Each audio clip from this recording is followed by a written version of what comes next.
नमस्कार दोस्तों, स्वागत है आपका स्टडी फॉर सिविल सर्विसेज में। वीडियो को पूरा देखिए। कोई भी आपका फीडबैक है, कोई सजेशन है, तुरंत वीडियो में कमेंट करके जरूर बताइए। अच्छा लगे तो वीडियो लाइक जरूर कर लीजिए और ऐसे वीडियो लगातार फ्री में पाने के लिए चैनल को तुरंत सब्सक्राइब कर लीजिए और बेल आइकन को जरूर टैप कर लीजिए ताकि आगे भी सारे वीडियो आपको मिलते रहे। यूट्यूब में फॉलो करते हैं तो प्लीज ये वाला फ्री टेलीग्राम चैनल जरूर ज्वाइन कर लीजिएगा। सारे नोटिफिकेशन, सारे अपडेट यहीं पे आते हैं, ध्यान रखिएगा। स्टडी फॉर सिविल सर्विसेज का कोई भी पेड ग्रुप अगर आपको ज्वाइन करना है तो सिर्फ 85648053096960608974386445 यही नंबर है हमारे, सिर्फ जहां पे कॉल या व्हाट्सएप कर सकते हैं। इंस्टाग्राम पे हमारा पेज जरूर फॉलो कर लीजिएगा, स्टडी फॉर सिविल .सर्विसेज है। ट्विटर पे हमको जरूर फॉलो कर लीजिएगा, @स्टडी फॉर सिविल्स है। नमस्कार दोस्तों, एक बार फिर से आपका बहुत बहुत स्वागत है स्टडी फॉर सिविल सर्विसेज में। और मैं एसके त्रिपाठी आज आप सभी के साथ जो हमारी daily current affairs news analysis की सीरीज है उसको यहाँ पर बाइलिंगुअल मैनर में कंटिन्यू करूंगा, कवर करूंगा। और जैसा कि आप लोग स्क्रीन में देख पा रहे होंगे कि ये जो आर्टिकल्स हैं गवर्नमेंट की जितनी भी लीडिंग वेबसाइट्स हैं और जो लीडिंग न्यूज़पेपर्स है वहां से कलेक्ट किए जाते हैं, उसके बाद यहाँ पर आप लोगों को उपलब्ध कराए जाते हैं जो आप लोगों के लिए स्पेशली फॉर यूपीएससी सीएससी, उसके साथ ही जो स्टेट पीसीएस के एग्जामिनेशंस होते हैं उनके लिए प्रीलिम्स और मेंस दोनों ही दृष्टिकोण से बहुत ही ज्यादा लाभदायी सिद्ध होगी ये सीरीज। तो आप लोग इस सीरीज को सतत रूप से देखें और इसका महत्तम लाभ भी अर्जित करें। साथ ही दोस्तों, अगर आपने इस वीडियो में 10,000 लाइक्स का टारगेट कंप्लीट किया तो आप लोगों को जो पीडीएफ है इस वीडियो की फ्री ऑफ कॉस्ट हमारे टेलीग्राम के चैनल पर उपलब्ध कराई जाएगी। तो आप लोग टेलीग्राम का जो हमारा चैनल है उसे जरूर ज्वाइन कर ले। साथ ही जो हमारा इंस्टा का पेज है उसको भी फॉलो कर ले, क्योंकि वहां पर भी जो है फ्री जो है पीडीएफ की पिक्स वगैरह आप लोगों को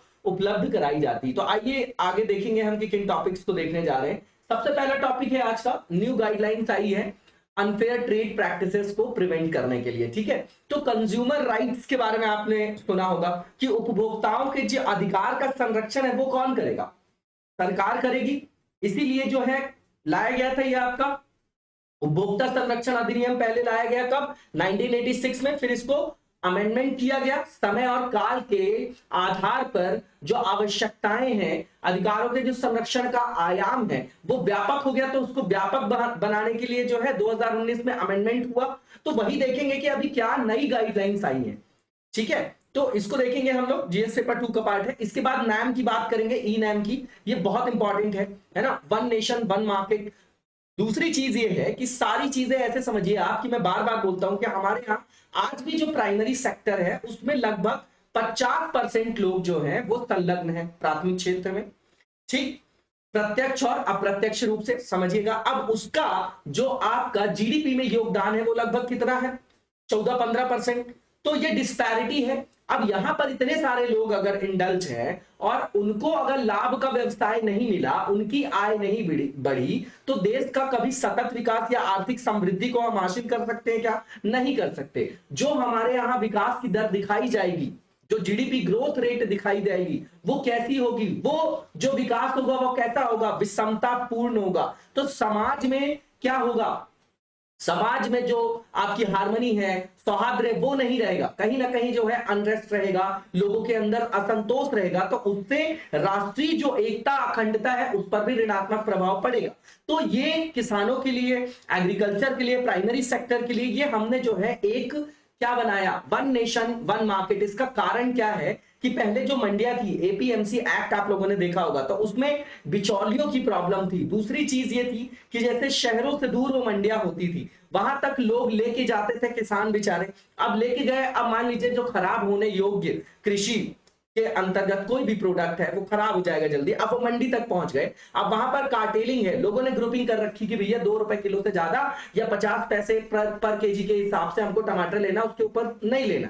अब जो किसान लेके गया है अपना प्रोडक्ट, उसकी तो मजबूरी है बेचना, उसका उतना इनपुट लग गया, डीजल लग गया, है ना, लेबर लग गई, जो वो उठा के लाया सामान गांव से वहां तक। तो इसको खत्म करने के लिए नेशनल एग्रीकल्चर मार्केट नैम, और वो भी ई प्लेटफॉर्म पे, ताकि ट्रांसपेरेंसी भी हो। और जैसे मान लीजिए कोई यूपी का भी किसान है, अब वो अपना प्रोडक्ट बेचना चाह रहा है, तो उसके पास विकल्प ज्यादा होंगे ऑनलाइन मोड में। वो साउथ के भी किसान को बेच सकता है, नॉर्थ ईस्ट के किसान को भी बेच सकता है। कहने का मतलब उसके पास जो विकल्प होंगे वो ज्यादा हो जाएंगे, तो उसकी बार्गेनिंग कैपेसिटी ज्यादा होगी और वो उपयुक्त आधार पर जो है वहां पर आय भी प्राप्त कर सकेगा, है ना। इसमें डेरिवेटिव मार्केट भी होता है, स्पॉट मार्केट भी होता है, ग्रेडिंग भी की जाती है ना। तो ये बहुत ही अच्छा इनिशिएटिव, इसको देखेंगे।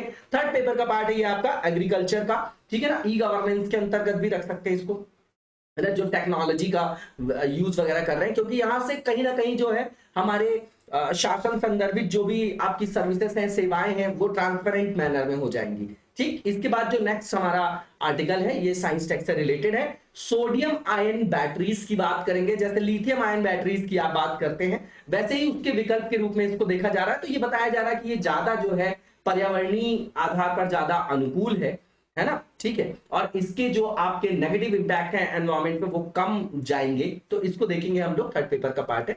इसके बाद फॉरेस्ट कंजर्वेशन रूल्स की बात करेंगे, 1980 में आया था ये। सबसे पहले वाटर कंजर्वेशन एक्ट आएगा 74, 75, फिर 80 में आप देखेंगे ये आएगा, ठीक है। 81 में जो एयर से रिलेटेड आपका एक्ट आएगा। तो 1972 में जब स्टॉकहोम सम्मेलन होता है तो उसके बाद आप लगातार देखेंगे कि जो एनवायरमेंट से रिलेटेड आपके इनिशिएटिव्स हैं वो जैसे वैश्विक स्तर पर लगातार जो है सभी लोग पार्टिसिपेट कर रहे थे, तो वैसे हमारे भारत देश में भी इस तरीके के जो अधिनियम थे, जो एक्ट थे, कानून, उनको यहां पर बनाया जा रहा था। तो वन संरक्षण अधिनियम, अब वन संरक्षण जो अधिनियम है उसी के अंतर्गत ये रूल्स वगैरह निकाले जाते हैं। अब वन संरक्षण का मतलब क्या हो गया, वनों का तो संरक्षण करना ही है, लेकिन वहां पर रहने वाले जो लोग हैं आपके ट्राइब्स बोल सकते हैं आप उनको, ठीक है, समाज की जो विकास की मुख्य धारा है उससे अलग रह के वो लोग रहते हैं। तो उनकी आजीविका जो है पूर्णतः किस पर डिपेंड होती है, किस पर आश्रित होती है, जंगलों पर होती है।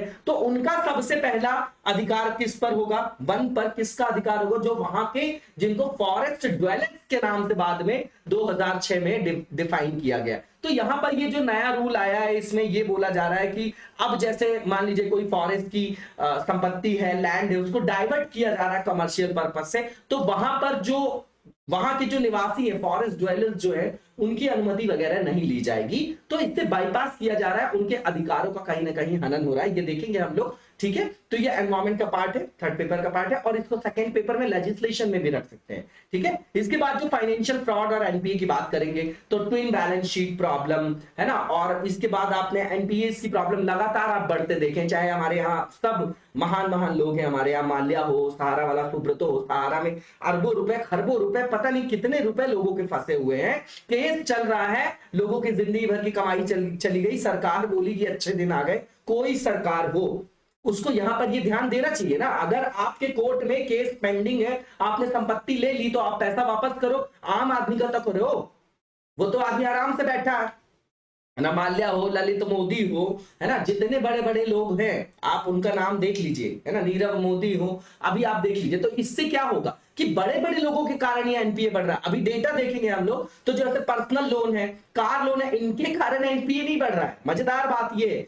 एक आम आदमी, हम आप चले जाए अगर बैंक में लोन लेने के, भैया हमको काम करना है, हमारे पास सारी चीजें भी हैं, तो उसमें भी जो है कमीशन लगेगा। उसके बाद आपसे जब तक कोलेटरल नहीं रखवा लेंगे उससे ज्यादा की आपको लोन नहीं मिलेगा। तो इतने बड़े बड़े लोन आप कैसे दे देते हो?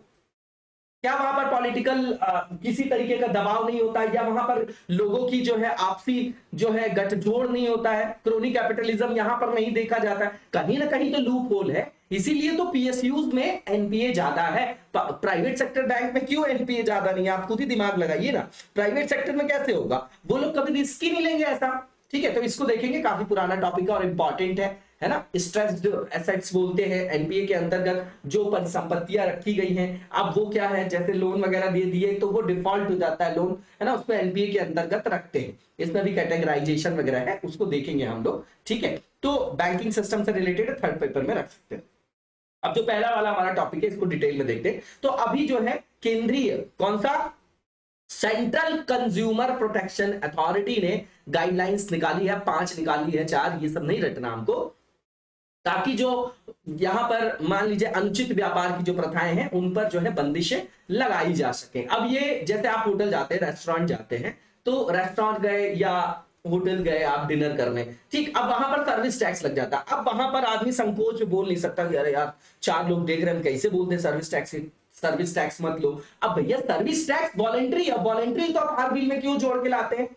पहले आप पूछिए ना कस्टमर से कि देना चाह रहा है कि नहीं। कस्टमर का नाम ही कस्टमर है, कष्ट से मर रहा है वो, पहले ही, है ना, नाम ही कस्टमर है उसका, समझिएगा। ठीक है, अब यहाँ पर इसी उपभोक्ताओं के संदर्भ में हितों के संरक्षण के लिए गाइडलाइंस वगैरह आई है। अब यहाँ पर सबसे पहले बोल दिया भैया, सेंट्रल कंज्यूमर प्रोटेक्शन अथॉरिटी ने क्लैरिफाई किया है कि पहली चीज ये कि ये जो दिशा निर्देश हम दे रहे हैं इसका नेचर एडवाइजरी नहीं है, ये पूरी तरीके से इन्फोर्सिएबल होगा लॉ के द्वारा। सबसे पहले क्लैरिफाई किया है ना, क्योंकि जो सलाहकारी प्रवृत्ति है उसके बारे में तो हमारे यहाँ जू नहीं रेंगती, है ना, क्योंकि जो अपराध के संदर्भ में हमारे यहाँ पूरा का पूरा विधान बना है उससे तो लोग डर नहीं रहे हैं। अब यहाँ पर अगर कोई भी ज्यादा इस तरीके की चीजें बता देंगे, बोले हो गया ज्ञान दे रहा है, क्या मतलब है यार, जो लेना लो, जो नहीं लेना मत लो। उसी तरीके से लोगों का एक एटीट्यूड डेवलप हो गया है ना। मैं बोलता हूं जैसे ऑनलाइन चीजें हमको अवेलेबल होती है, मैं रोज आपसे रिक्वेस्ट करता हूं कि आप लोग यहां पर आइए, आगे बढ़ चढ़कर कमेंट, लेकिन फिर भी हम नहीं करते। सोचिए कि ये क्या है, अपने व्यक्तित्व के बारे में जरा सा एक बार चिंतन करके देखिएगा कि ये क्या कहीं ना कहीं डोमिनो इफेक्ट नहीं है। आज हमको लिखना नहीं पड़ रहा, आज हमको पीडीएफ मिल रहा है ना, तो हम लिखने की कोशिश भी नहीं करते। कारण ये है कि हम यहां लिखने की कोशिश नहीं कर रहे, हम अपनी जो है मेहनत बचा रहे। लेकिन याद रखिए, जो सिलेक्शन होगा, जो आपकी रैंक आएगी, वो सिर्फ मेंस के दम पे आएगी। प्री में सिर्फ पास होना ही काफी है, वहां टॉप अप करने का कोई मतलब नहीं होता। ठीक है ना, टॉप करने का 150 में से 150 क्वेश्चन सही कर दीजिए, कोई मतलब नहीं, 100 में 100 क्वेश्चन कर दीजिए। मैं स्टेट पीसीएस और जो आपका यूपीएससी दोनों की बात कर रहा हूं, है ना। इस बात पर थोड़ा सा चिंतन करिएगा, टाइम निकाल के। 24 घंटे बहुत ज्यादा बहुमूल्य समय, आप लोग बहुत बिजी रहते हैं, तो 2 4 5 10 मिनट का अगर टाइम मिल जाए तो उसको निकाल के ऐसा सोचिएगा।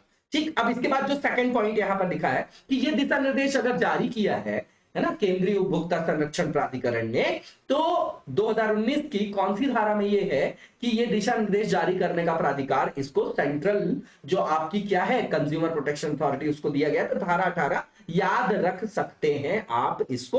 और ये क्यों इस तरीके की इनिशिएटिव्स लेती होगी, इस तरीके का प्राधिकार दिया गया होगा, तो भैया जो भी अनुचित व्यापार की प्रथाएं हैं उनको रोकने के लिए। और मेन ये जो एक्ट लाया गया था वो लाया क्यों गया था, आप खुद बताइए। तो भैया सीधी बात है, लाया इसलिए गया था कि जो उपभोक्ता है उनके हितों का संरक्षण किसका कर्तव्य है, राज्य का। इसलिए इस तरीके का कानून बना के उसको क्रियान्वित किया जा रहा। अब ये जो न्यू गाइडलाइंस है, सबसे पहली चीज ये कि भैया अब बाय डिफॉल्ट जो भी आपका फूड का बिल आएगा, ठीक है, उसमें ऑटोमेटिकली जो आपका बाय डिफॉल्ट जोड़े रखते हैं ये लोग सर्विस चार्ज, तो वो नहीं जुड़ा रहेगा, है ना। बिना उस कस्टमर से पूछे उसको बताना पड़ेगा कि भैया जो भी बिल लेके आएगा उसको बताना पड़ेगा कि सर्विस टैक्स यहां पर आप देना चाहेंगे कि नहीं देना चाहेंगे, है ना, तब की बात है वो।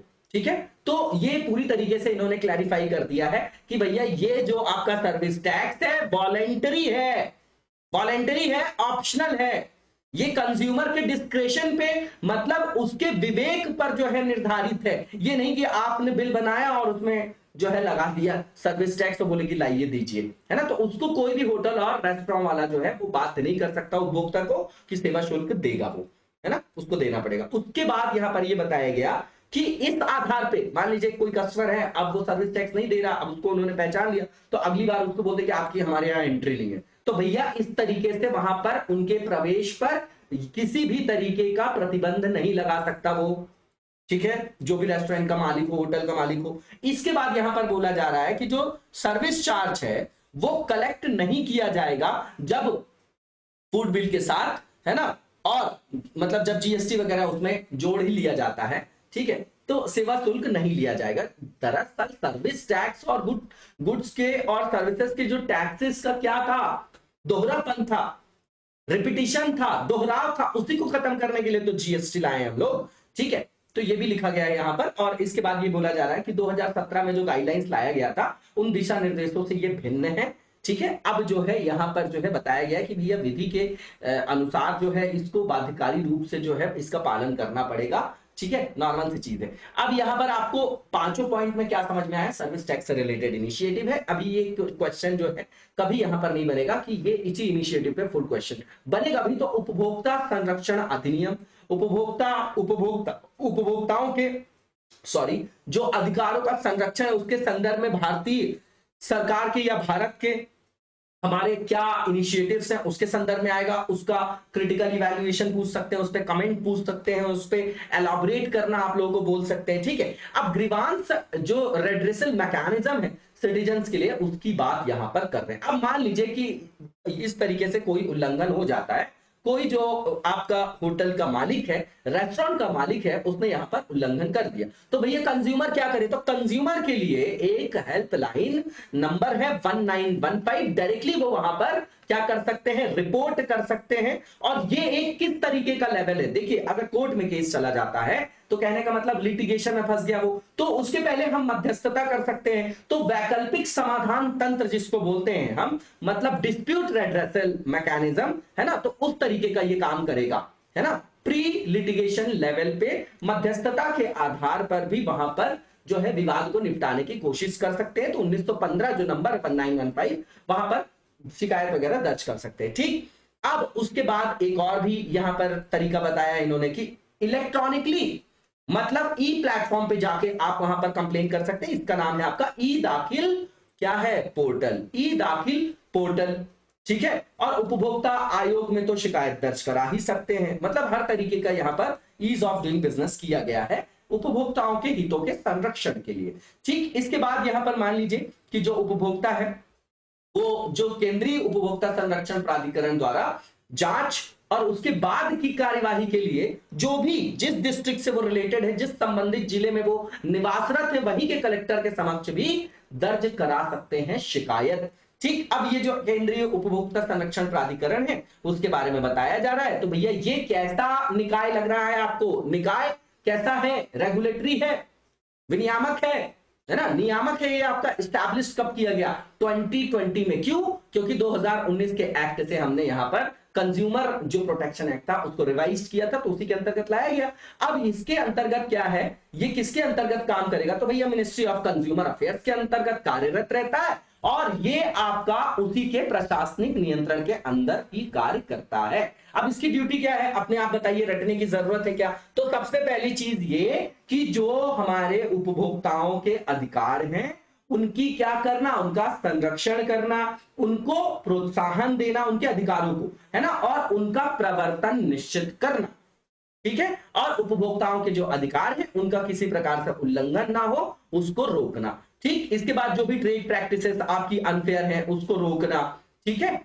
और ये भी देखना कि कोई भी व्यक्ति जो है अनफेयर किसी तरीके के ट्रेड प्रैक्टिसेस में इंडल्ज ना हो, इंगेज ना हो, ठीक। इसके बाद ये भी सुनिश्चित करता है कि जो भी आपके विज्ञापन होते हैं तो भ्रामक नहीं होना चाहिए, है ना, विज्ञापन कि आपका पैसा ऐसा डबल हो जाएगा, इस तरीके की चीजें जो है लगातार आप देखते हैं कि इस तरीके के स्कैम्स वगैरह सामने आते हैं। तो मिसलीड करने वाले एडवर्टीजमेंट ना हो किसी भी गुड्स और सर्विसेज के संदर्भ में, है ना, इसके बारे में भी ये देख रेख करती है। इसके बाद ये भी बोलती है कि इस तरीके के जो फॉल्स या मिसलीडिंग एडवर्टीजमेंट है उसमें कोई व्यक्ति जो है वहां पर, या पब्लिकेशन या कोई भी आपका व्यक्ति या कोई फर्म जो है वहां पर इंडल्ज ना हो, नॉर्मल सी चीजें। अब इसके बाद जो नेक्स्ट हमारा आर्टिकल है वेरी इंपॉर्टेंट और हमेशा से इंपॉर्टेंट है, ये आपका एग्रीकल्चर वाला, रिलेटेड एग्रीकल्चर से रिलेटेड कोई भी इनिशिएटिव हो आपको बहुत अच्छे से कवर करना है। मैं बार बार बोलता हूं कि जीएस पेपर थर्ड को मिला लीजिए आप और ऐसे को मिला लीजिए, हर जगह को आप मिला लेंगे तो 100 से 150 नंबर का जो आपका वेटेज है, अगर ऐसे आ गया एक तो सीधा सीधा 125 वो भी एड ऑन हो जाएगा।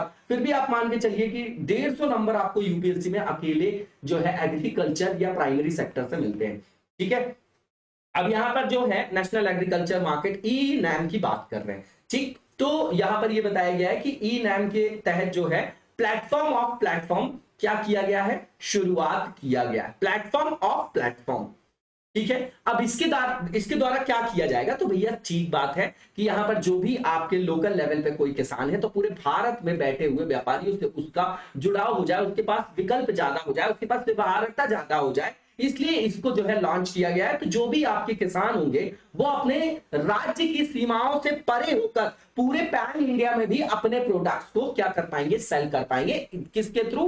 प्लेटफॉर्म ऑफ प्लेटफॉर्म के थ्रू, इसीलिए इसको लॉन्च किया गया है, ठीक। अब समझिएगा होगा क्या प्लेटफॉर्म ऑफ प्लेटफॉर्म से कि भैया अपने राज्य की सीमाओं तक पहले सीमित थे, अब उनके पास विकल्प ज्यादा हो जाएगा। एक तरफ तमिलनाडु का कोई यूपी का किसान बेच रहा है, उसके पास तमिलनाडु का भी खरीदार है, उसके पास यहाँ एमपी का भी खरीदार है, उसके पास आंध्रा का भी है, उसके पास जो है कर्नाटका का भी है। ठीक है, तो कई सारे हो जाएंगे, तो वो अपने हिसाब से उसको जहां ठीक लगेगा, जहां अच्छा रेट मिलेगा वहां पर वो बेच सकेगा।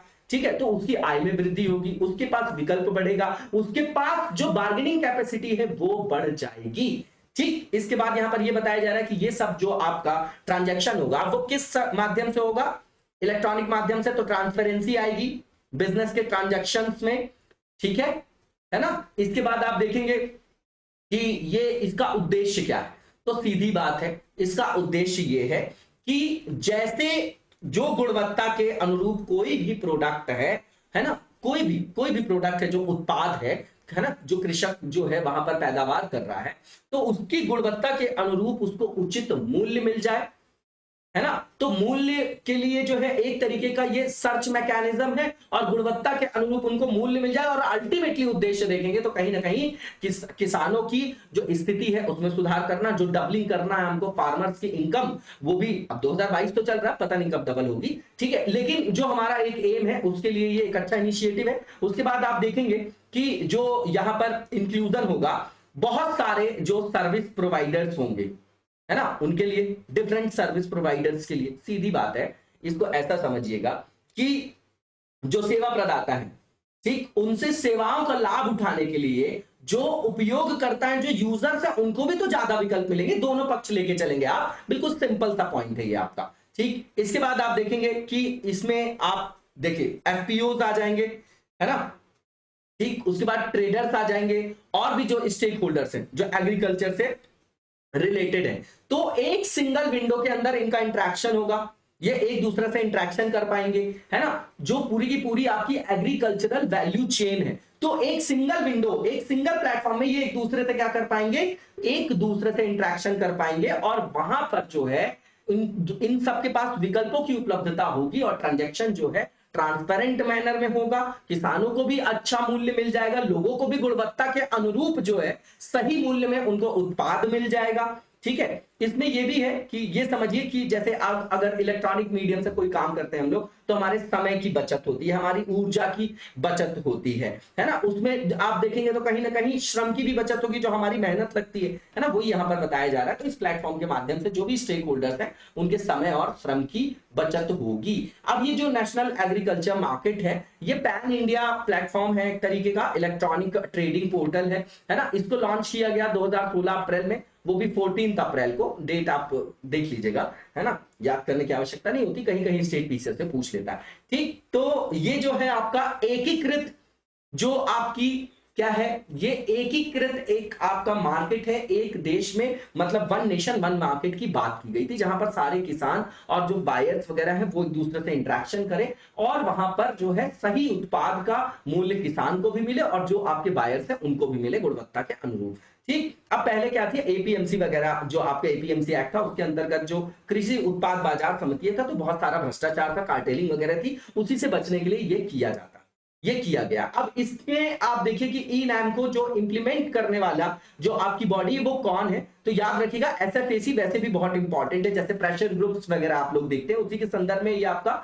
इनके लिए ये हित समुदाय का काम करते हैं। Small farmers agri business consortium है, ये आपकी लीड एजेंसी है जो इंप्लीमेंट करती है ई नैम को, और किसके अंतर्गत करेगी, तो मिनिस्ट्री आपका एग्रीकल्चर और फार्मर्स का वेलफेयर है, वही मिनिस्ट्री आएगी इसके अंतर्गत। अब आप देखेंगे कि इसके माध्यम से होता क्या है, ई नैम के माध्यम से, तो भैया कॉन्टैक्टलेस, बिना कॉन्टैक्ट किए वहां पर रिमोट बिडिंग हो सकती है, मोबाइल बेस्ड आपका पेमेंट वगैरह हो जाता है, तो करप्शन की और जो आपके लीकेज की समस्या है उसको भी हम यहां पर एड्रेस कर पाते हैं।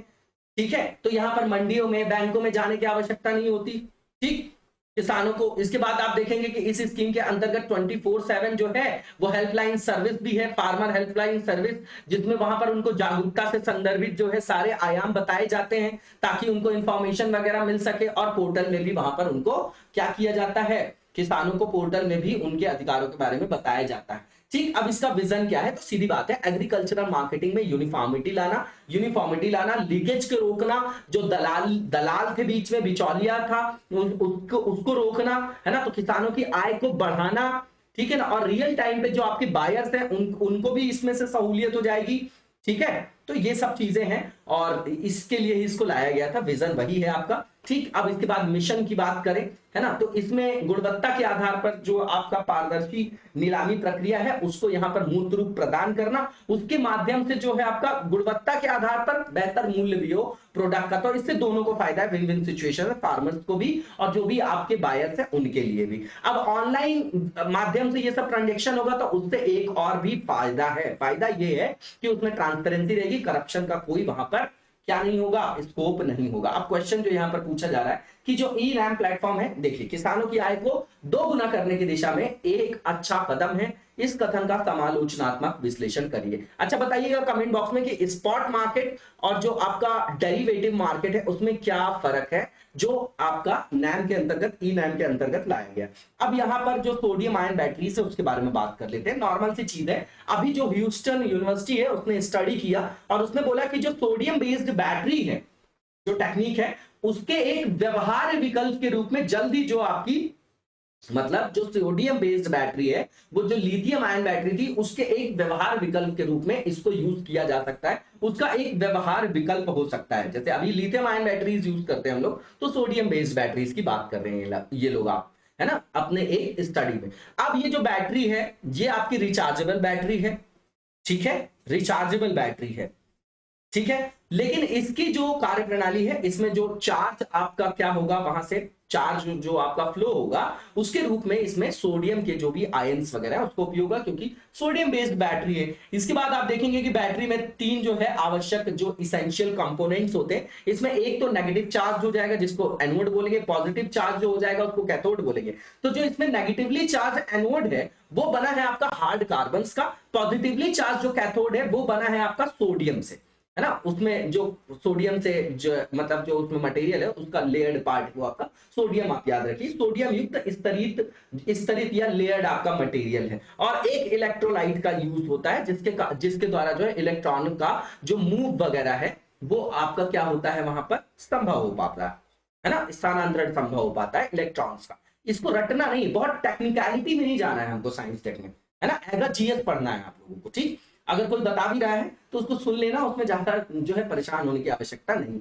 अब एडवांटेजेस क्या है सोडियम आयन बैटरीज की, देख लेते हैं। अगर व्यवहार्यता बता रहे हैं तो सीधी बात है, यहाँ पर ये बताया जा रहा है कि इसका जो ग्लोबल वार्मिंग पोटेंशियल है तो जो लिथियम बेस्ड आपकी बैटरीज है उससे काफी कम है, तो कहीं ना कहीं 45% लेस ग्लोबल वार्मिंग पोटेंशियल है इसके अंतर्गत, ठीक है। तो कहीं ना कहीं ग्लोबल वार्मिंग पे इसका प्रभाव कम पड़ेगा, है ना, तो प्रदूषण कम होगा, एनवायरमेंट का एंगल ले लिया इन्होंने, ठीक। और इसके बाद ये बता रहे हैं कि 25% ये इसका कम है लाइफ साइकिल, है ना, अगर कंपेयर करें तो निकल मैंगनीज और कोबाल्ट की बैटरी से। सिंपल पॉइंट है, देख जाइएगा, कभी इस पे स्पेसिफिक क्वेश्चन नहीं बनेगा, लेकिन कहीं पर अगर आता है तो हम इसको जो है एज अ पॉइंट यूज कर सकते हैं। इसके बाद आप देखेंगे कि इसमें जो आपकी एनर्जी डेंसिटी है वो अप टू 160 वाट आवर पर किलोग्राम है, जो आपका किसके इक्विवेलेंट है, लिथियम आयरन फास्फेट और जो निकिल मैंगनीज कोबाल्ट है उसके लगभग 75% के। तो कहने का मतलब ये है, इस पूरे संदर्भ से ये मतलब है कि इन कारणों से ये जो बैटरी है ना, ये आपका जो स्टोरेज किया जाता है, इसका स्टेशनरी डायमेंशन में स्टेशनरी जो स्टोरेज किया जाता है वो ज्यादा वाइबल हो जाएगा, उसके कारण भी ये आपका कॉम्पिटिटिव रहेगी। उसके बाद इसने अगर आप देखेंगे तो पॉजिटिव रिजल्ट शो किया है रिटेनिंग कैपेसिटी में, है ना, जैसे मॉइस्चर वगैरह है उसको रेजिस्ट करने में, ठीक है। और यहां पर आप देखेंगे कि वोल्टेज का फेड वगैरह भी बहुत कम होता है, ठीक है। तो इसमें जो है इनके पॉजिटिव पॉइंट्स बताए जा रहे हैं यहां पर। इसके बाद ये भी बताया जा रहा है कि इसमें जो ऑपरेशनल सेफ्टी है वो भी काफी ज्यादा है ना, अगर कंपेयर करके देखें लिथियम आयन बैटरीज वगैरह से भी, है ना, ठीक है। और इनका जो संचालन है -20 से लेकर 60 डिग्री सेल्सियस के बीच हो सकता है ना, बीच हो सकता है। इसका मतलब ये है कि अन्य बैटरी के कंपैरिजन में देखें अगर अपन, तो इनका जो आपका टेम्परेचर एडेप्शन है ना, जो आपका टेम्परेचर इंड्योरेंस बोलेंगे हम, तापमान अनुकूलन, वो भी जो है ज्यादा है उनके पर्सपेक्टिव में, उनके कंपैरिजन में। इसके बाद यहां पर ये बोला जा रहा है कि जैसे मान लीजिए इनका ट्रांसपोर्टेशन किया जाता है बैटरीज वगैरह का, तो इसको जो है 0 वोल्टेज तक डिस्चार्ज भी किया जा सकता है। जिसके कारण एक्सीडेंट वगैरह होने की जो है संभावना कम हो जाएगी। और अब जब इसको 0 वोल्टेज तक जो है 0 वोल्टेज तक डिस्चार्ज कर दिया जाएगा तो इसकी जो परिवहन की लागत है वो भी कम हो जाएगी। अब लिथियम आयन बैटरीज की कुछ समस्याएं देख लेते हैं। तो सबसे पहली चीज तो ये है कि जो इसका एक्सट्रैक्शन किया जाता है और माइनिंग वगैरह किया जाता है उसमें बहुत सारे जो केमिकल्स होते हैं वो उसकी लीचिंग हो जाती है और वो जाके मिल जाते हैं इकोसिस्टम पर और कहीं ना कहीं पूरे पर्यावरण में संदूषक का काम करेंगे। और ये जैसे हैवी मेटल्स वगैरह जाती है तो उससे क्या होता है, वो कहीं ना कहीं मानव जीवन में भी आ जाते हैं, है ना। बायो एक्यूमुलेशन, बायो मैग्निफिकेशन, जो जैव संचयन, जैव आवर्धन देखते हैं आप, है ना, तो वो पूरे के पूरे किसमें आ जाएगा, ट्रॉपिक लेवल पे आ जाएगा। तो वो कहीं ना कहीं नुकसान देगा। तो हमारे पर्यावरण के लिए भी, मानव समुदाय के लिए भी वो क्या है, आपका ऋणात्मक आयाम है। इसके बाद यहां पर ये बताया जा रहा है कि जो लिथियम आयन बैटरीज है इनकी जो रिसाइकलिंग प्रोसेस है वो यहां तक कॉस्टली है, इतनी ज्यादा महंगी है कि वो लिथियम के एक्सट्रैक्शन से भी महंगी पड़ती है। तो भैया जो भी इंडस्ट्रियलिस्ट होगा वो क्यों करेगा उसका इस तरीके का जो आपका रिसाइकल के प्रोसेस में नहीं जाएगा, मतलब टफ है आपकी उसकी जो आपकी रिसाइकलिंग की प्रोसेस है। इसके बाद आप देखेंगे कि यहां पर जो रशिया यूक्रेन कॉन्फ्लिक्ट हुआ इससे जो सप्लाई क्रंच हुआ, सप्लाई डिमांड का जो साइकिल था उस पर ऋणात्मक प्रभाव पड़ा। तो इनके जो प्राइसेस हैं वो भी बहुत ज्यादा है और अभी जो है हमेशा के स्तर से बहुत ज्यादा ऊपर है, मतलब सर्वकालिक उच्च स्तर पर है, ऑल टाइम हाई पर खड़ा हुआ है। तो इससे भी कहीं ना कहीं नेगेटिव इंपैक्ट पड़ रहा है। तो हमको एक विकल्प की तलाश थी, तो एक विकल्प के रूप में हम सोडियम आयन बैटरीज वगैरह को देख सकते हैं। ठीक, इसके बाद आप देखेंगे लिथियम जो आपकी आयन बैटरीज होती है, कई कई बार आप मोबाइल फोन जो है वो उसमें ब्लास्ट हो जाता है तो ये ओवरहीट हो जाती है और एक्सप्लोड भी हो जाती है, कभी कभी जो है इसमें विस्फोट भी हो सकता है। ठीक, इसके बाद जो क्वेश्चन इसमें पूछा जा रहा है कि जो सोडियम आयन बैटरीज है वो इलेक्ट्रिक जो व्हीकल है उसके उत्पादन को बढ़ाने और जलवायु परिवर्तन के संदर्भ में प्रतिरोध व्यक्त करने में एक निर्णायक परिवर्तक के रूप में साबित हो सकती है। अच्छा स्टेटमेंट, अच्छा क्वेश्चन है, इस पर संक्षिप्त टिप्पणी करना है। इसके बाद जो नेक्स्ट टॉपिक है हमारा फॉरेस्ट कंजर्वेशन रूल्स 1980, बिल्कुल सिंपल सा है।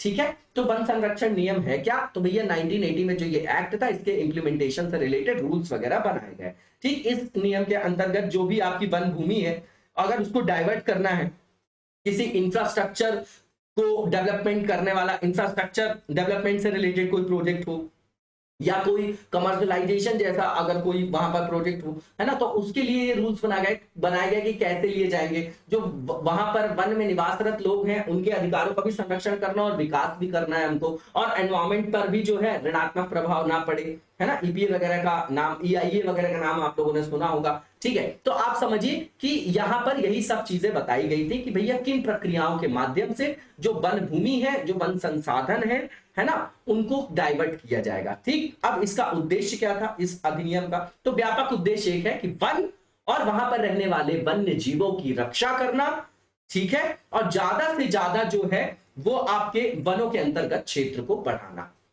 ठीक है, और जो राज्य सरकार यहाँ पर कमर्शियलाइजेशन करने के लिए जो भी प्रोजेक्ट्स लाती, वन भूमि को डाइवर्ट करती है, तो उनके जो प्रयास है अगर वो उसका जो आयाम है वो ऋणात्मक है तो उसको रोकना। अब जो नए आपके रूल्स आए हैं उसमें दरअसल ये किया गया है नए नियम में कि जो आपके प्राइवेट डेवलपर्स हैं, ठीक है, तो उनको वनवासी जो वहां पर वन में जो निवासरत लोग हैं उनका सबसे पहला अधिकार है वहां के संसाधन में।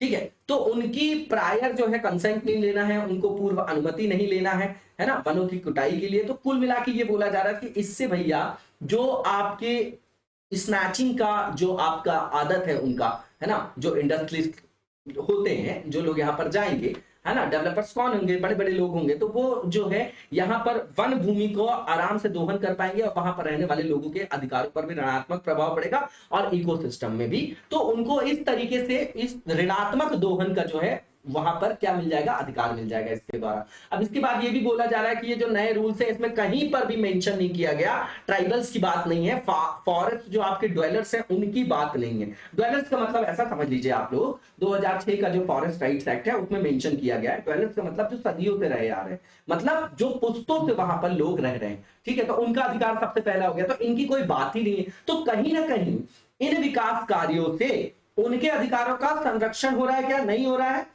हनन हो रहा है ना, उन पर ऋणात्मक प्रभाव पड़ रहा है, बिल्कुल पड़ रहा है, और इकोसिस्टम पर भी पड़ेगा। ठीक, अब ये जो आज के जो आपके अपडेटेड रूल्स हैं, इसमें ये बताया गया है कि जो भी डॉक्यूमेंट लगेगा, मान लीजिए किसी लैंड को डाइवर्ट करना है किसी प्रोजेक्ट के लिए, तो भैया उसमें फॉरवर्ड किया जाएगा वो डॉक्यूमेंट किसको, फॉरेस्ट एडवाइजरी कमेटी को। उसमें जो है इंफॉर्मेशन वगैरह रहेगी, ठीक है ना। तो उस दस्तावेज में सारी जो है आपकी शामिल हुआ करती थी पहले।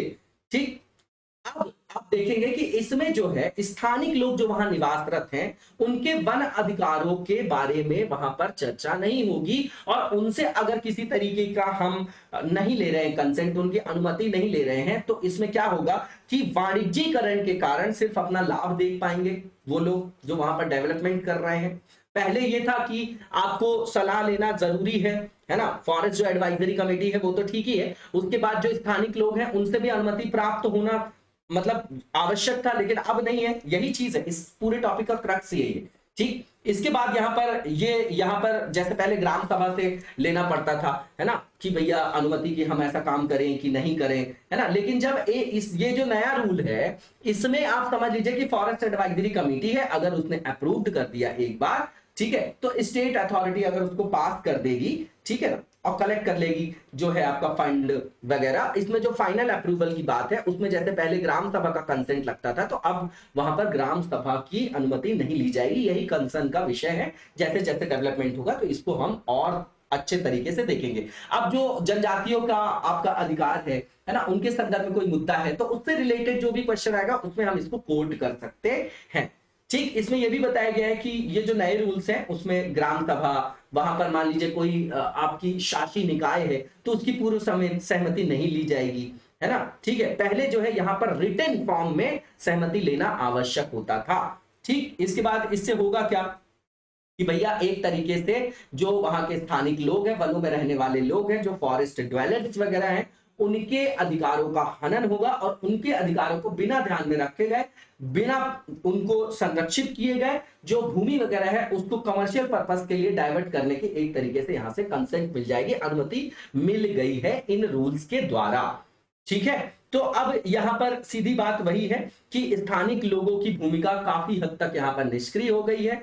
ठीक है, अब यह सुनिश्चित करना कि राज्य सरकारों की जिम्मेदारी है कि किस तरीके से एससी एसटी जो जनजाति हैं, उनकी जो परंपरागत वन भूमि पर अधिकार हैं, उनसे उनको वंचित ना किया जाए। ठीक है, क्योंकि सेंट्रल गवर्नमेंट ने तो अपनी परियोजना में बता दिया कि भैया अब वहां पर उनकी सहमति नहीं लेना है, लेना आवश्यक नहीं है। तो यहां पर जो है राज्य सरकार को यहां पर रिव्यू करना पड़ेगा इन चीजों को, नॉर्मल सा पॉइंट है। इसके बाद जो नेक्स्ट पॉइंट है हमारा, नेक्स्ट जो आर्टिकल है, यहां पर देखिए, यहां पर क्वेश्चन बहुत अच्छा है, और मैं बोलता हूं कि जनजाति या वल्नरेबल ग्रुप से रिलेटेड कोई भी टॉपिक आता है आपको अच्छे से उसको देखना है। तो यहां पर क्वेश्चन वही है कि ये जो आपका नए रूल्स है वो किस तरीके से आदिवासी अधिकार और जो विकास परियोजनाएं हैं उसके बीच में संतुलन स्थापित करने की कैसे आवश्यकता है हमारी सरकार को, इसका समालोचनात्मक विश्लेषण करना है। क्योंकि विकास करना है हमको, लेकिन वहां पर जो रहने वाले लोग हैं उनके अधिकारों की ताक पर थोड़ी, उनके अधिकारों का हनन करके थोड़ी, उनको भी तो एम्बेडेड करना है उसमें, उनको भी विकास की मुख्य धारा से जोड़िए आप, उसके बाद वहां पर डेवलपमेंट करिए। इसके बाद जो नेक्स्ट टॉपिक है आज का वो फाइनेंशियल फ्रॉड और एनपीएस से रिलेटेड है। तो सीधी बात है कि लगातार हमारे यहाँ स्कैम्स बढ़ते जा रहे हैं, इसके कारण हमारे भारतीय बैंकिंग प्रणाली पर ऋणात्मक प्रभाव पड़ा है। और सीधी बात है, जो फाइनेंशियल सेक्टर है वो बैकबोन होता है किसी भी कंट्री का, और जो बैंकिंग सेक्टर है वो तो बहुत इंपॉर्टेंट कोर पार्ट होता है आपका। ठीक, और यही अगर क्षेत्र आपका फ्रॉड से या आपका धोखाधड़ी से ग्रस्त हो तो उससे क्या होता है कि पूरे देश की अर्थव्यवस्था पर ऋणात्मक प्रभाव पड़ता है, और उसके मल्टीप्लायर इफेक्ट भी हैं, आप ये भी समझिएगा। समग्र अर्थव्यवस्था के लिए हानिकारक ये साबित होता है, और इससे जो एनपीएस वगैरह लगातार बढ़ता जाता है, क्योंकि जो आपके लोन्स वगैरह होते हैं वो डिफॉल्ट हो जाते हैं। ठीक है, और बड़े बड़े होते हैं हमारे यहाँ, मतलब 1000-2000 से नीचे, करोड़ के नीचे अब फ्रॉड वगैरह नहीं होते। ठीक है, तो फाइनेंशियल फ्रॉड और एनपीएस की बात करेंगे। यहाँ पर जो बैंकिंग उद्योग है उसमें जो धोखाधड़ी है, जो फ्रॉड है, उसको 4 कैटेगरीज में कैटेगराइज किया गया है। यहाँ पर सबसे पहला ये कि किसके किसके कारण होता है। तो सबसे पहले ये जो बैंकिंग स्टाफ होता है, जो बैंक में आपके कर्मचारी होते हैं, मैनेजमेंट होते हैं, उनके बैंकों के कुप्रबंधन के कारण, पहला है ना, बैंकों के प्रबंधन में कोई समस्या। दूसरा ये कि जैसे कुछ लोग जो बाहर के होते हैं, जो लोन लेते हैं, उनके व्यवहार अच्छे होते होंगे, संबंध अच्छे होते होंगे, तभी मिलते होंगे। यहाँ एग्जांपल दे दिए कि बोरोवर्स लाइक विजय माल्या, ठीक है, आराम से बैठा है वो बाहर, उसको कोई समस्या नहीं।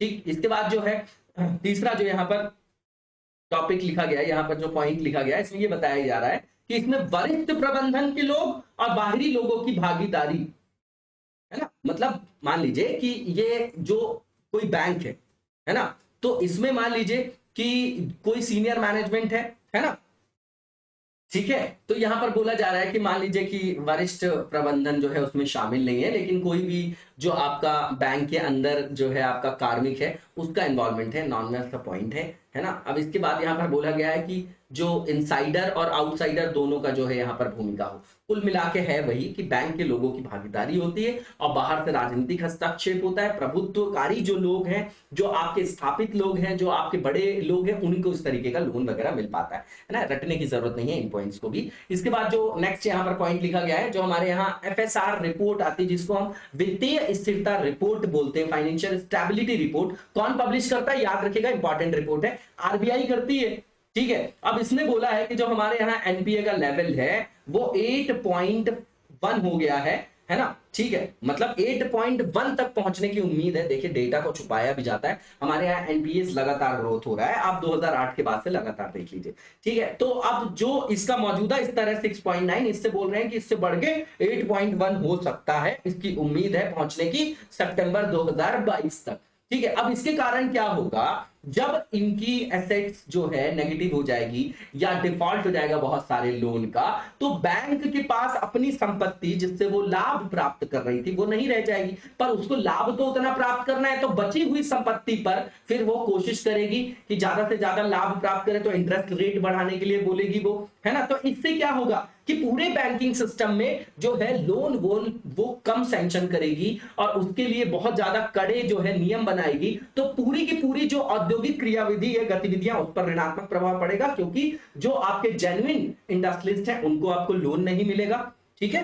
तो इससे क्या होगा, समग्र अर्थव्यवस्था को हानि है।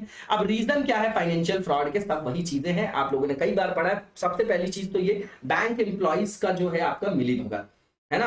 अब आप देखेंगे इसमें रीजन तो जो दिया जा रहा है कि पीएसयू बैंक के जो एम्प्लॉय हैं इनको जो है वेतन कम मिलता है, इसलिए ये कॉम्प्रोमाइज कर लेते हैं अपनी इंटीग्रिटी से, है ना। फोर्थ पेपर का पार्ट है सत्यनिष्ठा, और सबसे बेहतरीन वर्च्यू माना जाता है ये इंटीग्रिटी। कोई बताएगा कमेंट बॉक्स में कि इंटीग्रिटी क्या होता है ना। भला पढ़ के आप एक बार इंटीग्रिटी फिर बताइए 2 लाइन में, लेकिन कमेंट बॉक्स में कमेंट जरूर किया करिए, क्योंकि वही मोटिवेशन है हमारी पूरी टीम के लिए, ठीक। तो यहाँ पर जो पर्सनल गेन्स के लिए वो भ्रष्टाचार में लिप्त हो जाते हैं, ये कारण बता रहे हैं। इतना ज्यादा तार्किक कारण है, सबसे ऊपर इसको नहीं लिखना है हमको, ठीक। इसके बाद जो पुअर लेंडिंग प्रैक्टिसेस है कि भैया पहले रिव्यू नहीं किया, अब आए यहाँ पर लेने के लिए, नीरव मोदी आया, पीएनबी का घोटाला करके चला गया, माल्या चला गया, तो भैया हमने देखा कि इतना हाई फाई है, इतनी सारी चीजें दे दी, तो 100% बात है कि अंदर से लोग मिले हुए तभी मिल गया, इतना लंबा लोन कैसे मिल जाएगा, ठीक है। तो ये बताया जा रहा है। उसके बाद पॉलिटिकल इंटरफेरेंस तो है ही है, हर जगह आप देखेंगे, ठीक है। और कॉर्पोरेट गवर्नेंस का भी इशू है, क्योंकि यहां पर दोहरे विनियामक की समस्या, ये अच्छा पॉइंट है,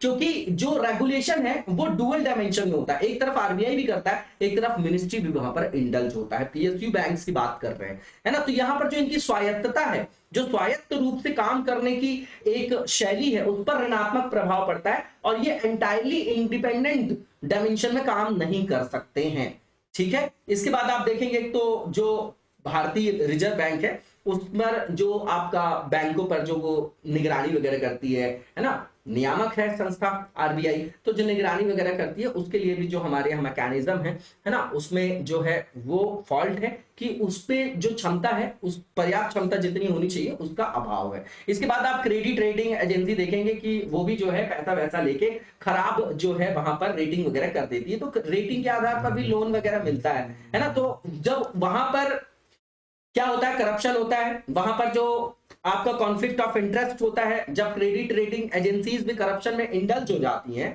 ठीक है, तो वो पैसे लेके इस तरीके के काम करती हैं कि जो भी आपकी नई फर्म है वो बॉन्ड वगैरह इश्यू कर रहे हैं, ठीक है, तो वहां पर उनकी रेटिंग के लिए वो शुल्क भुगतान करती है जो भी फर्म करेगी। तो उनको अगर अच्छी रेटिंग मिल जाएगी तो उसके कारण वो निष्पक्ष मूल्यांकन नहीं करेंगे, तो मार्केट में उनके बारे में सही जानकारी नहीं पहुंचेगी और उनको भी जो है लोन वगैरह मिल जाता है। अब आप देखेंगे कि हमारे यहाँ जो चार्टर्ड अकाउंटेंट का, जो आपका चार्टर्ड अकाउंटेंट का जो प्रोफेशन है, वो भारत में अभी भी जो है पर्याप्त रूप से जो है एक स्तर पर जो है एडिक्वेटली रेगुलेटेड है। मतलब अपर्याप्त रूप से विनियमित है ना। मतलब इसमें जो है आप विनियामक तंत्र देखेंगे तो हमारे यहाँ कहीं ना कहीं लूप होल है, कमजोर है। अब कंपनी एक्ट जो 2013 है उसके अंतर्गत प्रोविजन बनाया गया है कि रेगुलेट करेंगे जो भी आपके कंडक्ट वगैरह होते हैं चार्टर्ड अकाउंटेंट्स के, ठीक है ना। किस फॉर्म में? तो नेशनल फाइनेंशियल जो आपका रिपोर्टिंग अथॉरिटी है। जबकि अभी भी आप देखेंगे कि इसका जो आपका प्रभाव है, जो इसका रिजल्टेंट है, वो अभी बहुत लिमिटेड है, ठीक। ये भी एक कारण है। इसके बाद इंफॉर्मेशन एसिमेट्री, तो सीधी बात है, सूचना का विषमता, ठीक। इसके बाद में ये भी लिखा गया क्रोनी कैपिटलिज्म भी इसमें एक बहुत बड़ा पॉइंट है जो आप लिख सकते हैं। इसके बाद हमारे यहाँ स्लो जुडिशियल प्रोसेस है इंडिया में।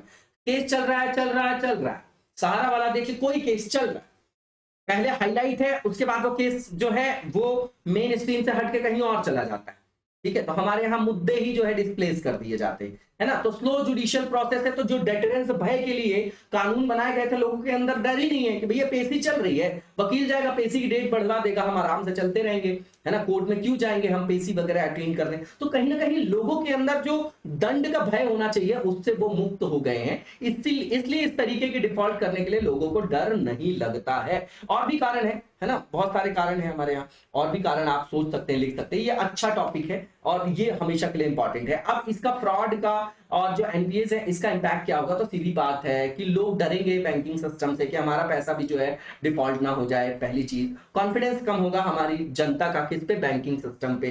दूसरी चीज ये कि जब बैंकों के पास लोन देने के लिए पैसा कम होगा, क्योंकि जो उनका एनपीएस अगर वो बढ़ता जाएगा तो उनके पास पैसा कम हो गया तो वो लोन कम देंगे।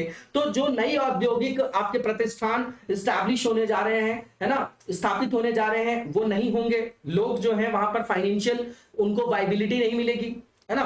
लोगों को भी नहीं मिलेगी, बैंकों की तो पहले ही खत्म है। बैंकों के पास व्यवहार्यता नहीं कि वो ज्यादा से ज्यादा लोन प्रोवाइड करें, तो नई इंडस्ट्रीज नहीं लगेंगी, तो उससे जो है हमारी इकोनॉमी पर ऋणात्मक प्रभाव पड़ेगा। ये थ्रेट है, ठीक बात है।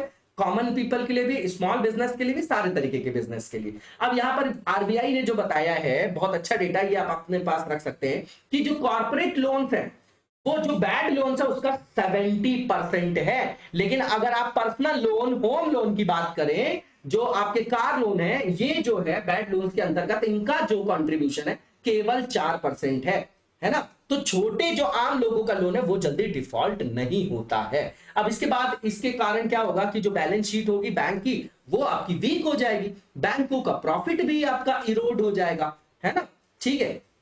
अब यहां पर जो ट्विन बैलेंस शीट प्रॉब्लम भी आ जाएगी, ठीक है। अब इसके बाद यहां से एक और भी टेंडेंसी आ जाती है बैंक के अंदर कि इस तरीके का डिफॉल्ट हो जाता है, तो वो बोलते हैं ना कि जो नॉर्मल आदमी भी, जेन्युइन बोरोवर भी पहुंचा अगर वहां पर, तो उसमें बैंकों को भय होगा एनपीए का, है ना, कि एनपीए न बढ़ जाए। बल्कि सच बात यह है कि इतने बड़े लोगों को जो दिया जाता है लोन वगैरह, वो सब सोची समझी हुई रणनीति के तहत दिया जाता है, ठीक है ना, ठीक।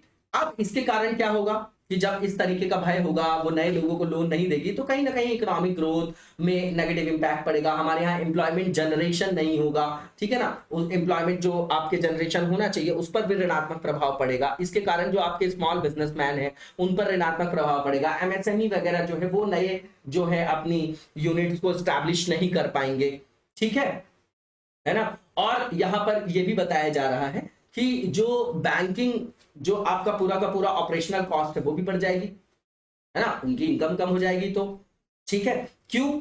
आप ऐसा समझिए कि उनको जो 100 रुपए में पहले फायदा मिल रहा था वो फायदा तो लौटाना ही, अब उनके पास 30 रुपए बचे और उनको जो है 100 रुपए के बराबर फायदा, तो कहीं ना कहीं तो है उनको क्या करना पड़ेगा, इंटरेस्ट रेट बढ़ाना पड़ेगा या और कोई स्कीम लाना पड़ जाएगा, ठीक है। तो डे टू डे बेसिस में ऋणात्मक प्रभाव इसके मल्टीप्लायर डायमेंशन में सारे सेक्टर्स में देखने को मिलेगा। फिर यहाँ पर सेंट्रल गवर्नमेंट को, हमारी सरकार को भी हस्तक्षेप करना पड़ेगा। तो जैसे रिकैपिटलाइजेशन देखा है आप लोगों ने बैंकिंग सिस्टम के अंतर्गत कि बैंकों को जो पुनर्पूंजीकरण करें, हम मर्जर कर दें उसका, है ना, तो इसके लिए सरकार को पैसा देना पड़ेगा, तो सरकार के ऊपर दबाव पड़ेगा, तो जो हमारा फिजिकल डेफिसिट है वो बढ़ेगा, पब्लिक एक्सचेकर हमारा बढ़ जाएगा तो फिजिकल डेफिसिट बढ़ेगा, है ना। तो इससे क्या होगा कि जो सोशल इंफ्रास्ट्रक्चर या डेवलपमेंटल जो प्रोजेक्ट्स हैं उससे हमको कॉम्प्रोमाइज करना पड़ेगा, तो नई सड़क नहीं बना पाएंगे हम, है ना। ई नैम जैसे जो हमारे सेक्टर है वहां पर हम अपेक्षित रूप से वहां पर धन नहीं दे सकेंगे, है ना, निधि नहीं दे सकेंगे। उसके बाद अस्पताल बनाना है हमको,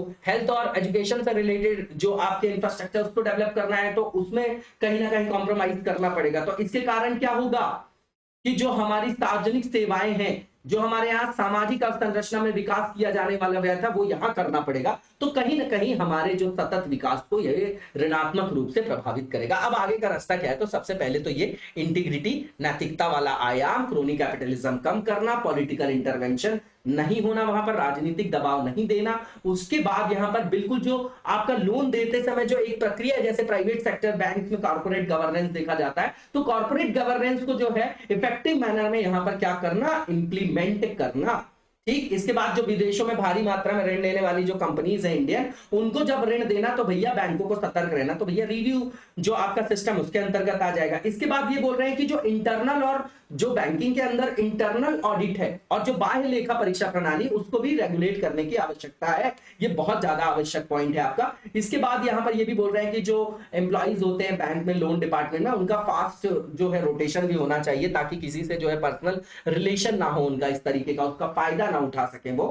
ठीक है, और यहां पर ये भी बोलना चाहिए कि रिव्यू मेथड बहुत जो है इनका क्या होना चाहिए, टफ होना चाहिए, कि मतलब सेक्टर वाइज वहां पर बिल्कुल पॉइंट टू पॉइंट वो लोग जो है रिव्यू करें। अगर कोई व्यक्ति वहां पर लोन लेने आया है कोई फर्म, तो उसके बारे में सब चेक करे, उसका बैकग्राउंड, तब उनको जो है वहां पर लोन वगैरह दिया जाए। ठीक, इसके बाद यहां पर बोला जा रहा है कि जो पब्लिक सेक्टर बैंक है उनको सेटअप करना चाहिए इंटरनल रेटिंग एजेंसी, ताकि जो इवैल्यूएशन इनका ट्रांसपेरेंट मैनर में हो सके किसी भी प्रोजेक्ट का सैंक्शन करने से पहले, लोन सैंक्शन करने के पहले। ठीक, नॉर्मल सी चीज है। इसके बाद यहां पर यह भी बताया जा रहा है कि जो भी रिस्क फैक्टर्स हैं उनको भी रिव्यू कर ले, तो ये रिव्यू सिस्टम के अंतर्गत ही आ जाएगा सब कुछ। ठीक है, और बैंकों को जो है प्रत्येक क्वार्टर में और वार्षिक आयाम पर जो है जो भी धोखाधड़ी से संदर्भित जो भी आपका रिस्क असेसमेंट है ना, वो करना चाहिए, उसका मूल्यांकन करना चाहिए, ताकि प्रिवेंटिव मेजर में चले हम, क्यूरेटिव मेजर में ना जाना पड़े। ठीक है, अब यहां पर जो वित्तीय लेन देन है उसको रिव्यू करने के लिए हम न्यू टेक्नोलॉजीज का यूज कर सकते हैं, जैसे ब्लॉकचेन है, आर्टिफिशियल इंटेलिजेंस है। तो इससे काफी हद तक जो आपके धोखाधड़ी हो रहा है ना, जो आपके स्कैम्स वगैरह हो रहे हैं फाइनेंशियल लेवल पे, उसको कम किया जा सकता है। तो क्वेश्चन जो यहाँ पर क्वेश्चन दिया गया प्रैक्टिस के लिए, उसमें पूछा जा रहा है कि क्या क्या मेन कारण है एनपीए के ग्रो होने के, और सजेस्ट करिए कि भैया इस समस्या से कैसे पार पाया जाए। इसके लिए आप व्यवहारिक उपाय सुझाइए। यहाँ पर जो नेक्स्ट फेज है हमारा, यहाँ पर पहला जो क्वेश्चन एमसीक्यू से रिलेटेड है, तो जो हमारा नेक्स्ट फेज है, तो पहला क्वेश्चन यहाँ पर अपोजिशन के लीडर से रिलेटेड है। इसके बारे में हमको सही विकल्प का चयन करना है। तो पहला ये है कि ये स्टेटमेंट की ये जो लीडर होते हैं अपोजिशन के, ठीक है ना, वो कहाँ के होते हैं, लार्जेस्ट पार्टी होती है ये, है ना, विपक्ष मतलब जो सत्ता में पार्टी, उसके बाद की वो लार्जेस्ट पार्टी है। ठीक है, और उसको कम से कम जो उसकी स्ट्रेंथ होनी चाहिए हाउस में 1/10 होनी चाहिए, इसी को कोरम बोलते हैं। इसी के कारण जब 2014 में एनडीए की गवर्नमेंट बनती है ना, बीजेपी जिसको आप लोग बोलते हैं सब लोग, तो वहां पर कांग्रेस को विपक्ष का दर्जा नहीं दिया गया था। क्यों? क्योंकि उसके पास 1/10 जो है स्ट्रेंथ नहीं थी। तो उसको क्या किया गया, क्रिटिसाइज भी किया गया कि बिना विपक्ष की सरकार जो है, जब कोई रिव्यू करने वाला ही नहीं रहेगा, तो लोकतंत्र में ताकत ही किसकी है। जैसे ब्रिटिश गवर्नमेंट में आप देखते हैं तो शैडो गवर्नमेंट की बात करते हैं, शैडो कैबिनेट की बात करते हैं, है ना। तो ये कोरम से संदर्भित है, 10वां हिस्सा जिसको प्राप्त हुआ हो और लार्जेस्ट पार्टी हो वो आपकी हाउस में, किसके बाद, सत्ता में जो पार्टी है उसके बाद। ठीक है, तो उसी दल का नेता होता है। तो पहला स्टेटमेंट बिल्कुल ठीक है। दूसरा ये कि ये एक स्टैट्यूटरी पोस्ट है जिसको डिफाइन किया गया है ना, जिसकी सैलरी, अलाउंसेस, सबका सब जो है वहां पर डिफाइन किया गया है, किसमें, पार्लियामेंट एक्ट 1977 में। तो दोनों स्टेटमेंट बिल्कुल ठीक है, सही बताना था। इसका आंसर आपका बोथ आर करेक्ट, सी हो जाएगा। इसके बाद जो नेक्स्ट क्वेश्चन है हमारा उसको देखेंगे हम लोग। तो जो नेक्स्ट क्वेश्चन है मंकी पॉक्स वायरस से रिलेटेड है। इसके संदर्भ में जो भी आपके करेक्ट स्टेटमेंट है उनको हमको यहाँ पर पिक करना है। तो पहला ये कि हाल ही में केरल में मंकी पॉक्स का पहला मामला डिटेक्ट किया गया है ना।